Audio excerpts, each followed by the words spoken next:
নমস্কাৰ আপোনালোক সকলোকে পুনৰবাৰ টিকে বাইদেউৰ অন্য এটা ৰাতিপুৱাৰ ধামাকাদাৰ খবৰলৈ স্বাগতম জনাইছো। অন্য দিনৰ দৰে আজিও আপোনালোকৰ বাবে দিনটোৰ কেইবাটাও গুৰুত্বপূৰ্ণ খবৰ লৈ আহিছো। ভিডিঅ'টো প্ৰথমৰ পৰা শেষলৈকে চাই থাকিব। কংগ্ৰেছে বহুত দিন দুৰ্নীতি কৰিলে, কিন্তু বিজেপিও কিন্তু কম নহয়। সুৰতত নিৰ্মাণ কৰা হৈছিলে 21 কোটি টকা ব্যয় সাপেক্ষে এটা পানীৰ টেংকি। কিন্তু সেই পানীৰ টেংকিটো টেষ্টিঙৰ সময়তে গোটেই পানীৰ টেংকিটো ভাঙি তেহেজ নেহেজ হৈ যায়। 21 কোটি টকাৰ ব্যয় সাপেক্ষে নিৰ্মাণ কৰা হৈছিল সেই পানীৰ টেংকিটো, কিন্তু কেৱল টেষ্টিং কৰোঁতে ভাঙি চুৰমাৰ হৈ পৰে সেই পানীৰ টেংকিটো। ইয়াতে কিন্তু বিজেপি চৰকাৰৰ কোনো দুখ নাই, ইয়াতে দুখ আছে সেই পানীখিনিৰ, কাৰণ পানীখিনিয়ে বেছিকৈ প্ৰেছাৰ ক্ৰিয়েট কৰিলে। কিন্তু তাৰ বিপৰীতে যদি আমি চাবলৈ যাওঁ ৭৫ বছৰৰ পূৰ্বে নিৰ্মাণ কৰা কংগ্ৰেছৰ দিনত এটা পানীৰ টেংকি, যিটো পানীৰ টেংকি ভাঙিবৰ কাৰণে জেচিবি লগাব লগা হৈছে। জেচিবি লগাব লগা হৈছে, ক্ৰেং লগাব লগা হৈছে, তাৰ পাছতহে ভাঙিবলৈ সক্ষম হৈছে আজিৰ পৰা ৭০-৭৫ বছৰৰ আগত কংগ্ৰেছৰ দিনত নিৰ্মাণ কৰা এটা পানীৰ টেংকি। এতিয়া কোনে বেছিকৈ দুৰ্নীতি কৰা বুলি আপোনালোকে ক'ব, কংগ্ৰেছে নে বিজেপিয়ে? কাৰণ 21 কোটি টকা ব্যয় সাপেক্ষে নিৰ্মাণ কৰা দামী দামী পানীৰ টেংকি এদিনো তিষ্ঠিব নোৱাৰিলে, কিন্তু ৭০-৭৫ বছৰ আগত দুৰ্নীতি কৰি নিৰ্মাণ কৰা পানীৰ টেংকি এতিয়া ভাঙিবৰ কাৰণে জেচিবি আৰু ক্ৰেঙৰ সহায় ল'ব লগা হৈছে। কমেণ্ট ছেকশ্যনত আপোনালোকে জনাই থৈ যাব কোনে বেছিকৈ দুৰ্নীতি কৰিলে। আগবাইছোঁ ইয়াৰ পাছৰটো খবৰ ফালে। 14 ফেব্ৰুৱাৰী তাৰিখৰ দিনাখন উত্তৰ গুৱাহাটী আৰু গুৱাহাটী সংযোগ কৰিব এখন দলঙে। দলংখন শুভ উদ্বোধন কৰিব 14 তাৰিখৰ দিনাখন। কেন্দ্ৰীয় মন্ত্ৰী অমিত শ্বাহ ডাঙৰীয়া আহিব সেই দলংখন শুভ উদ্বোধন কৰিবৰ কাৰণে। এতিয়া খবৰ ওলাই পৰিছে দলংখন সম্পূৰ্ণ হৈ উঠাৰ আগতেই এতিয়া টোলগেট স্থাপন কৰাৰ কথা ওলাই পৰিছে। গুৱাহাটী আৰু উত্তৰ গুৱাহাটী সংযোগী দলংখনৰ মূৰতে স্থাপন কৰা হ'ব এটা টোলগেট। আমাৰ অসমক ৰিচেণ্টলি কেইবাখনো টোলগেটৰ উপহাৰ দিলে কেন্দ্ৰ চৰকাৰে। খবৰ ওলোৱা অনুসৰি যোৱাকালিও কলিয়াবৰত এখন নতুনকৈ টোলগেটৰ শুভাৰম্ভণি কৰিলে। আমাৰ অসমখন আপোনালোকে ইমূৰৰ পৰা সিমূৰলৈ ঘূৰক, কেইবাখনো টোলগেট নিৰ্মীয়মান অৱস্থাত আপোনালোকে দেখা পাব, আৰু খুব শীঘ্ৰেই সেই টোলগেটসমূহো উদ্বোধন কৰা হ'ব। আৰু আপোনালোকে টোল টেক্স পৰিশোধ নকৰোঁ বুলিও থাকিব নোৱাৰিব, কিয়নো এতিয়া বহুতো নিয়ম লগাই দিছে টোল কৰৰ ওপৰত। যিসকলে টোল টেক্স পৰিশোধ নকৰিব তেওঁলোকক ফিটনেছৰ চাৰ্টিফিকেট দিয়া নহ'ব। যিসকলে টোল কৰ পৰিশোধ নকৰিব তেওঁলোকৰ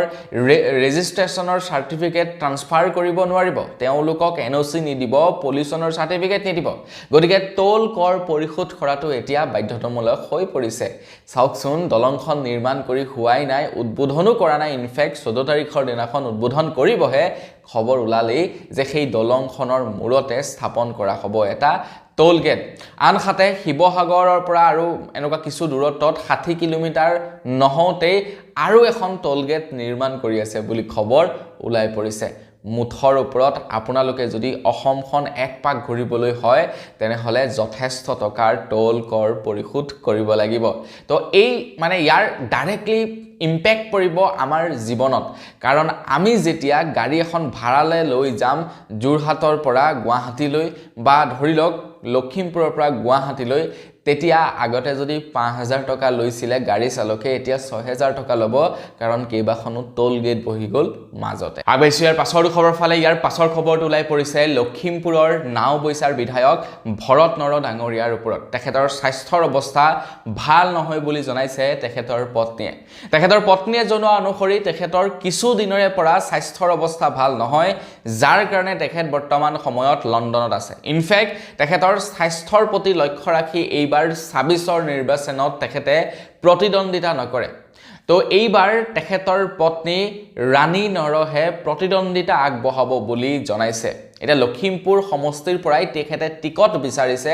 বাকী তেখেতক টিকট দিয়ে নে নিদিয়ে সেইটো আমি অনাগত সময়ত গম পাম। কিন্তু ভৰত চন্দ্ৰ নৰহে এইবাৰ নিৰ্বাচন নেখেলে। ভৰত চন্দ্ৰ নৰহৰ ওপৰত বহুতো অভিযোগ উত্থাপিত হৈছিলে যে তেখেতে নিৰ্বাচনত জয়ী হোৱাৰ পাছতেই নাওবৈচা সমষ্টিৰ কাৰণে একোৱেই নকৰিলে। কিন্তু তেখেতৰ পত্নীয়ে জনাইছে যে একচুৱেলি ঘটনাটো হ'ল এনেধৰণৰ, কাৰণ তেখেত হৈছে এজন কংগ্ৰেছৰ বিধায়ক। তো এজন কংগ্ৰেছৰ বিধায়ক হোৱাৰ বাবে মুখ্যমন্ত্ৰী হিমন্ত বিশ্ব শৰ্মাদেৱে তেখেতক কাম কৰিবৰ কাৰণে সা সুবিধাকণ নিদিলে তেখেতে কেৱল তেখেতৰ বিধায়ক পুঁজিৰে যি কৰিব পাৰিছিলে সেইখিনিকে কৰিলে ইনফেক্ট নাওবৈচা সমষ্টিত যেতিয়া কিবা এটা আয়োজন কৰা হয় তো তেখেতক এজন বিধায়ক হিচাপে নিমন্ত্ৰণো নিদিয়ে বুলি জনাইছে যাৰ কাৰণে নেকি তেখেত বৰ্তমান সময়ত লণ্ডনত আছেগে তেখেতৰ যেহেতু স্বাস্থ্যৰ অৱস্থাও ভাল নহয় তেখেতে কৰিবলগীয়া যিখিনি দুই এটা কাম ওলাই থাকে সেই কামখিনি বিভাগীয় তেখেতৰ যি দায়িত্বত মানুহ আছে সেই মানুহখিনিয়ে কৰি আছে বুলি জনাইছে আৰু বেছি ইয়াৰ পাছৰ খবৰ ফালে ইয়াৰ পাছৰ খবৰটো ওলাই পৰিছে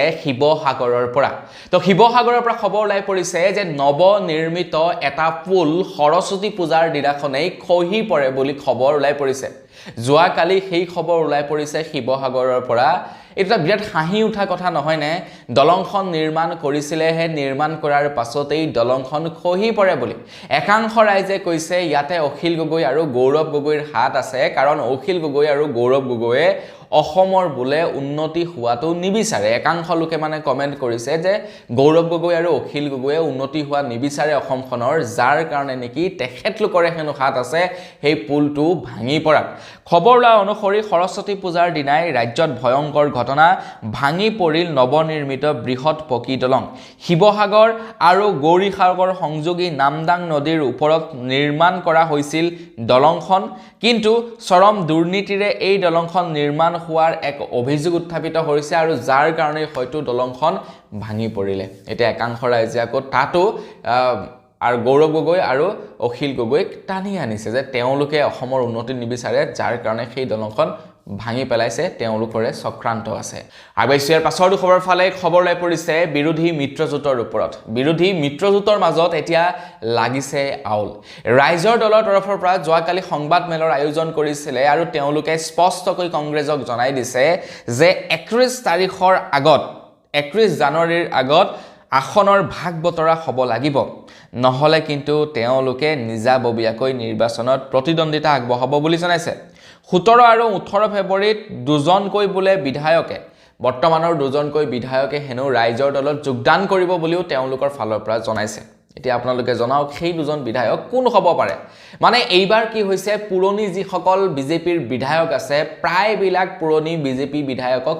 টিকট নিদিয়ে এইবাৰ নতুন মুখক চিনাকি কৰি দিব বোলে আমাৰ অসমৰ মুখ্যমন্ত্ৰী ডক্টৰ হিমন্ত বিশ্ব শৰ্মাদেৱে যাৰ কাৰণে বহুতো পুৰণি বিধায়ক বাদ পৰিব টিকটৰ পৰা আৰু সেই সকল বিধায়ক এতিয়া বিভিন্ন ধৰণৰ পাৰ্টিলৈ ঢাপলি মেলিব ইয়াকে কৈ পলিটিক্স মুঠতে তেওঁলোকে কোনটো পাৰ্টিত আছে সেইটো নো মেটাৰ তেওঁলোকক মুঠতে গাদি লাগে আগবাইছো ইয়াৰ পাছৰটো খবৰ ফালে মাজে মাজে বাংলাদেশত থকা হিন্দুসকলৰ ওপৰত বাংলাদেশত অত্যাচাৰ চলে আৰু তাকে দেখি আমাৰ ভাৰতবৰ্ষৰ একাংশ হিন্দুৱে মিলি ইয়াৰ প্ৰতিবাদ সাব্যস্ত কৰে আৰু আমিও ইয়াৰ সম্পূৰ্ণ বিৰোধিতা কৰোঁ কোনো এখন দেশত কোনো এটা ধৰ্মৰ ওপৰত অত্যাচাৰ চলাটো একেবাৰে বেয়া কথা বাংলাদেশত যি নেকি হিন্দুৰ ওপৰত অত্যাচাৰ চলে সেইটো নিন্দনীয় আৰু সেইটো কৰিব নালাগে কিন্তু কথাটো হৈ গল এইখিনিত যে যিসকল হিন্দুৱে নেকি বাংলাদেশত হিন্দুৰ ওপৰত কৰা অত্যাচাৰৰ কাৰণে ভাৰতত প্ৰতিবাদ সাব্যস্ত কৰে সেই সকল হিন্দু কিয় নিমাত থাকে যিটো সময়ত নেকি আমাৰ ভাৰতবৰ্ষৰ হিন্দুসকলে বিশুদ্ধ পানী খাই মৃত্যুক আকোৱালি ল'ব লগা হয় এটা খবৰ ওলাই পৰিছে দূষিত পানীয়ে ধাৰণ কৰিছে ভয়ংকৰ ৰূপ দূষিত পানী খাই অসুস্থ 25ৰো অধিক এই ঘটনা সংঘটিত হৈছে মধ্যপ্ৰদেশত এতিয়ালৈকে কেইবাজনো লোকৰ মৃত্যু হৈছে বুলিও খবৰ ওলাই পৰিছে লেট্ৰিনৰ ড্ৰেইনৰ পানীতকৈও লেতেৰা পানী যোগান ধৰিছে মধ্যপ্ৰদেশত গতিকে যেতিয়া নেকি হিন্দুৰ এনে ধৰণৰ অৱস্থা হয় তেতিয়া আমাৰ ভাৰতত থকা হিন্দুসকলে কিয় এবাৰো মাত নামাতে সেইটোহে চিন্তনীয় বিষয় আবেশিয়াৰ পাছৰটো খবৰ ফালে আজিৰ পৰা কিছুদিন পূৰ্বে অখিল গগৈ ডাঙৰীয়াদেৱে এটা অভিযোগ উত্থাপিত কৰিছিলে বিজেপি পাৰ্টিৰ ওপৰত দিলীপ শইকীয়া ডাঙৰীয়াৰ ওপৰত অশোক সিংঘাল ডাঙৰীয়াৰ ওপৰত এটা অভিযোগ উত্থাপিত কৰিছিলে যে বিজেপিয়ে চক্ৰান্ত কৰিছে আমাৰ অসমৰ বিভিন্ন সমষ্টিৰ পৰা বিভিন্ন লোকৰ নাম কৰ্তন কৰিবৰ কাৰণে তাৰ পাছতেই অখিল গগৈ ডাঙৰীয়াক উভতি ধৰিছিলে অশোক সিংঘাল ডাঙৰীয়াই তাৰ পাছতেই অখিল গগৈ ডাঙৰীয়াক উভতি ধৰিছিলে দিলীপ শইকীয়া ডাঙৰীয়াই তাৰ পাছতেই অখিল গগৈ ডাঙৰীয়াক উভতি ধৰিছিলে একাংশ বিজেপি কৰ্মীয়ে তেওঁলোকে কৈছিলে যে কোনো প্ৰমাণ নোহোৱাকৈ অখিল গগৈয়ে এনে ধৰণৰ মন্তব্য কিয় কৰিব কিন্তু যোৱাকালি এটা ভিডিঅ' ফুটেজ ভাইৰেল হৈছে যিটো ভিডিঅ' ফুটেজ প্ৰচাৰ কৰিছিলে দ্য ক্ৰছ কাৰেণ্টৰ ফালৰ পৰা আপোনালোকে বেলেগত চাবলৈ নাপাব দ্য ক্ৰছ কাৰেণ্টতহে চাবলৈ পাব দ্য ক্ৰছ কাৰেণ্টে জনোৱা অনুসৰি তেখেতলোকে এটা ভিডিঅ' ফুটেজ ভাইৰেল প্ৰচাৰ কৰিছে যিটো ভিডিঅ' হৈছে বকো ছয়গাঁও সমজিলা আয়ুক্তৰ কাৰ্যালয়ৰ বকো ছয়গাঁও সমজিলা আয়ুক্তৰ কাৰ্যালয়ত নিখাৰ ভাগত কাম চলি আছে ফ্ৰম 7ৰ ভোটাৰ তালিকাৰ ফ্ৰম 7ৰ কাম চলি আছে আৰু য'ত নেকি এজন বিজেপিৰ কৰ্মকৰ্তা বহি আছে যিজন নেকি কোনো দায়িত্বত নাই যিজন নেকি চৰকাৰী বিভাগীয় পক্ষৰ মানুহ নহয় কিন্তু তেখেতে হাতত ফ্ৰম 7 লৈ বহি আছে আৰু ফ্ৰম 7খন হৈছে মানুহৰ নাম ভোটাৰ তালিকাৰ পৰা কৰ্তন কৰা আৰু সন্নিবিষ্ট কৰাৰ মানে ফ্ৰম সেইখন ফ্ৰম হাতত লৈ তেখেত বহি আছে এতিয়া বিজেপিয়ে বা ইয়াৰ কি উত্তৰ দিয়ে কি ৰিপ্লাই দিয়ে অখিলগগৈ আগৈছো ইয়াৰ পাছৰ খবৰ ফালে ইয়াৰ পাছৰ খবৰ ওলাই পৰিছে অন্ধ্ৰপ্ৰদেশৰ পৰা অন্ধ্ৰপ্ৰদেশত এতিয়া বেন কৰা হৈছে 16 বছৰৰ তলৰ ল'ৰা ছোৱালীৰ কাৰণে সামাজিক মাধ্যম আপোনালোকে হয়তো আমাৰ ভাৰতত বৰ্তমান দেখিবলৈ পাইছে যে 16 বছৰ বা সৰুৰ পৰাই ল'ৰা ছোৱালীবিলাকে মোবাইলত বা সামাজিক মাধ্যমত খুব এক্টিভ থাকিবলৈ লৈছে মাক দেউতাকেও ল'ৰা ছোৱালীৰ ফটো ভিডিঅ' আপলোড কৰিবলৈ লৈছে সামাজিক মাধ্যমত কিন্তু এতিয়া অন্ধ্ৰপ্ৰদেশত 16 বছৰৰ তলৰ ল'ৰা ছোৱালীবিলাকৰ কাৰণে সম্পূৰ্ণৰূপে ছ'চিয়েল মিডিয়া নিষিদ্ধ কৰিছে গতিকে এই ব্যৱস্থাটো মোৰ মতে ভাৰতৰ প্ৰত্যেকখন ৰাজ্যতে হ'ব লাগে কাৰণ সৰু সৰু ল'ৰা ছোৱালীবিলাকে মোবাইল ব্যৱহাৰ কৰি একচুৱেলি মোবাইল ব্যৱহাৰ কৰি নহয় সামাজিক মাধ্যম ব্যৱহাৰ কৰি খুব বেয়া হৈ পৰিছে মোবাইল ব্যৱহাৰ কৰাটো বেয়া কথা নহয় কিন্তু সামাজিক মাধ্যম ব্যৱহাৰ কৰাটোহে খুবেই মানে বেয়া কথা সৰু সৰু ল'ৰা ছোৱালী ভিডিঅ' বনাবলৈ দিছে মাক দেউতাকে আগতেকে পঢ়িবলৈ দিয়ক তাৰ পাছত ভিডিঅ' বনাবলৈ বহুত সময় পাব এতিয়া আমি চাওকচোন আপোনাৰ সময়ত ভালকৈ নপঢ়াৰ কাৰণে আজি ভিডিঅ' বনাই থাকিব লগা হৈছে সময় যদি ভালকৈ পঢ়িলে তেন্তে চাকৰি বাকৰি কৰি বিন্দাছ বহি থাকিলে আগবাইছো ইয়াৰ পাছৰটো খবৰ ফালে খবৰ লৈ পৰিছে এগৰাকী দুৰ্ভগীয়া মহিলাৰ ওপৰত আমাৰ অসমৰ এগৰাকী দুৰ্ভগীয়া মহিলাক অসম চৰকাৰে দিয়া লাখপতি বাইদেউৰ 10,000 টকাৰ চেকখন নিগনিয়ে কুটি পেলালে বিৰাট দুখদায়ক খবৰ বেদনাদায়ক খবৰ মহিলাগৰাকীক 10,000 চেকখন দিছিলে মুখ্যমন্ত্ৰী হিমন্ত বিশ্ব শৰ্মাদেৱে কিন্তু নিগনিয়ে কুটি পেলালে গতিকে আপোনালোকেও আপোনালোকৰ চেকসমূহ ভালদৰে ৰাখিব যদি নিগনিয়ে কুটে সেই চেক আপোনালোকে ৰিপ্লেচ কৰিব পাৰিব নে নোৱাৰিব সেইটো ডাউট আছে আৰু ৰিপ্লেচ কৰিলেও কেতিয়া গৈ আপোনালোকে পাবগে সেইটো কিন্তু সম্পূৰ্ণ মানে আপোনালোকে গ্যাৰান্টি দি ক'ব নোৱাৰে যে পাম বুলি গতিকে সেইভাবে আপোনালোকৰ নিজৰ চেকখন সুকলমে ৰাখিব আগবাইছো ইয়াৰ পাছৰটো খবৰ ফালে খবৰ লাই পৰিছে জুবিন দাৰ হত্যাকাৰীৰ অভিযুক্ত সিদ্ধাৰ্থ শৰ্মাৰ ওপৰত খবৰ লাই পৰিছে সিদ্ধাৰ্থ শৰ্মাৰ এতিয়া ফ্ল্যাট হয়তো সিল হ'ব পাৰে খবৰ লোৱা অনুসৰি ফটাশিল আৰ্কিড ভিউ এপাৰ্টমেণ্টত থকা 3A নম্বৰত যি সিদ্ধাৰ্থৰ ফ্ল্যাট আছে সেই ফ্ল্যাট এতিয়া হয়তো সাগে সিল কৰা হ'ব পাৰে জুবিন গাৰ্গৰ ধন আত্মসাৎ কৰি ফ্ল্যাটটো ক্ৰয় কৰাৰ তথ্য দাখিল হৈছে আদালতত আৰু তাৰ পাছতে সেই ফ্ল্যাটটো এতিয়া সিল কৰিব পাৰে চাওকচোন আপোনাৰ যিজন নেকি মেইন মালিক আছে সেই মালিকজনে এটা ঘৰ নিৰ্মাণ কৰিব মানে সম্পূৰ্ণ কৰিবগে নোৱাৰিলে কিন্তু তেখেতৰ মানে সামসাখিনিয়ে আকৌ দামি দামি ফ্ল্যাট ক্ৰয় কৰিছে কি ক'ব এইবিলাকৰ ওপৰত কওকচোন ক'বলৈতো একোৱেই নাই মাৰিয়ে পেলালে মানুহজনক এতিয়া আদালতে জানে আৰু কি মানে তেওঁলোকক শাস্তি দিয়ে আগবাইছো ইয়াৰ পাছৰটো খবৰ ফালে খবৰ লাই পৰিছে শংকৰজ্যোতি বৰুৱাৰ ওপৰত খবৰ লাই পৰিছে শংকৰজ্যোতি বৰুৱাই এতিয়া বিজেপিত যোগদান কৰিব কিন্তু বিজেপিত যোগদান কৰাৰ পূৰ্বে তেখেতক বুলে বান্ধি দিছে শৰ্ত এটা খবৰ লৈ পৰিছে কিমানৰ সত্য নাজানো আৰু তো শংকৰজ্যোতি বৰুৱা আছিলে আসুত তো তেখেতৰ হৈতে এগৰাকী মহিলাৰ কিছু মানে তথ্য ফাদিল হৈছিল আৰু তাৰ পাছতেই তেখেত জেলত থাকিব লগা হৈছিল অৱশ্যে মানে ইয়াতে কাৰ ভুল কাৰ দোষ সেই সম্পৰ্কে ক'বলৈ নাযাওঁ কিন্তু এটা কথা হৈ গ'ল কি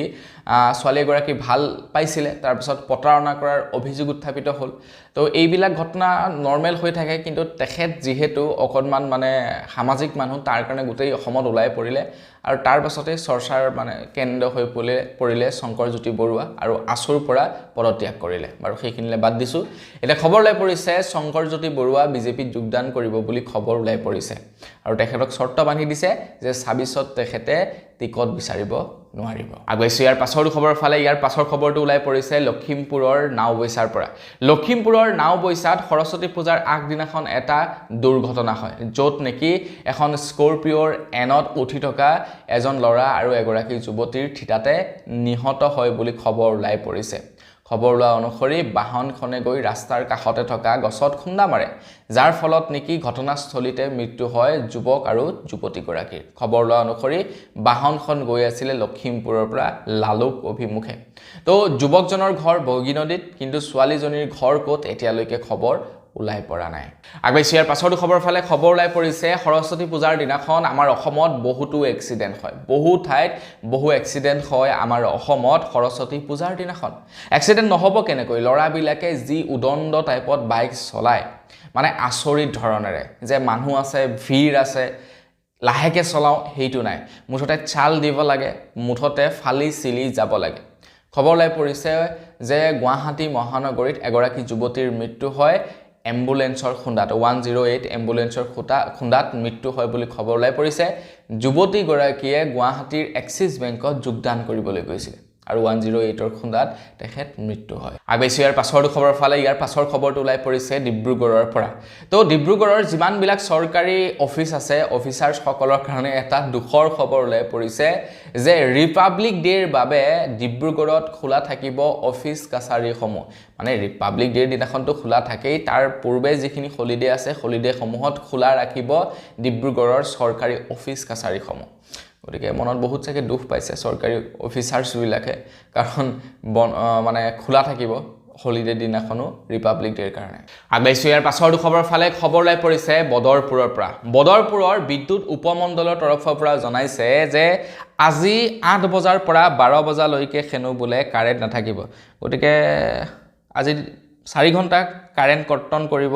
বিভিন্ন ধৰণৰ মানে মেৰামতি কৰিব লগা আছে যাৰ কাৰণে কাৰেণ্ট কৰ্তন কৰি ৰাখিব বুলি জনাইছে বদৰপুৰত আপুনি এই ভিডিওটো ক'ৰ পৰা চাই আছে কমেন্ট সেকশনত জনাই থৈ যাব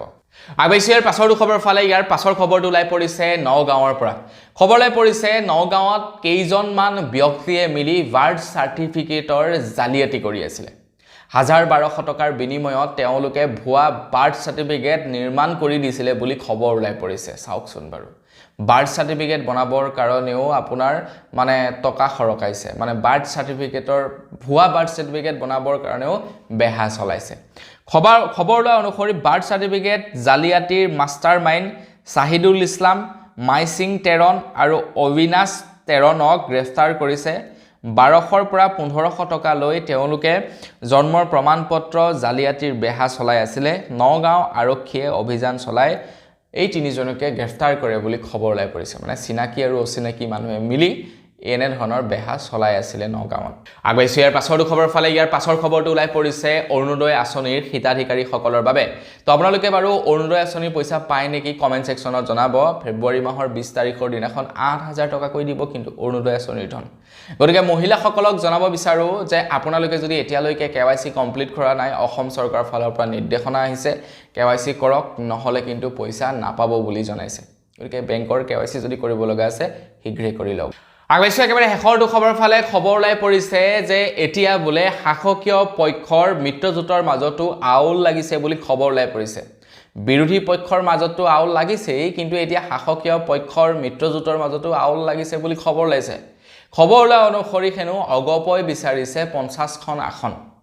আকৌ আনফালে আকৌ বিজেপি এৰি নিদিয়ে 50খন আসন বিজেপিয়ে কৈছে 100+ আসনত তেওঁলোকে প্ৰতিদ্বন্দিতা আগবঢ়াব কিন্তু মানে বিৰোধী তেওঁলোকৰ মিত্ৰজোঁটৰ অগপ হৈ গ'ল UPPL আছে তো তেওঁলোকেও আসন বিচাৰিছে হয় না এইফালে অগপই অকলে বিচাৰিছে 50খন আসন যাৰ কাৰণে নেকি এতিয়া মিত্ৰজোঁটৰ মানে ভালদৰে আসন বুজাবুজি হোৱা নাই বুলি খবৰ লাইছে মুঠৰ ওপৰত এইবাৰ নিৰ্বাচন বৰ বেলেগ হ'ব তো বন্ধু নিবকল বস আজিৰ ভিডিঅ জনাবলগীয়া খবৰ ইমানে আছিল খবৰ কেইটা জানি কেনে পালে কমেন্ট সেকশনত জনাব যদি ভাল লাগিলে লাইক এটা কৰি থৈ যাব চেনেল যদি সাবস্ক্ৰাইব কৰা নাই সাবস্ক্ৰাইবটো কৰি ল'ব পুনৰ এটা লগ পোৱাৰ খাতিৰত বিদায় মাগিছো ধন্যবাদ জয় অসম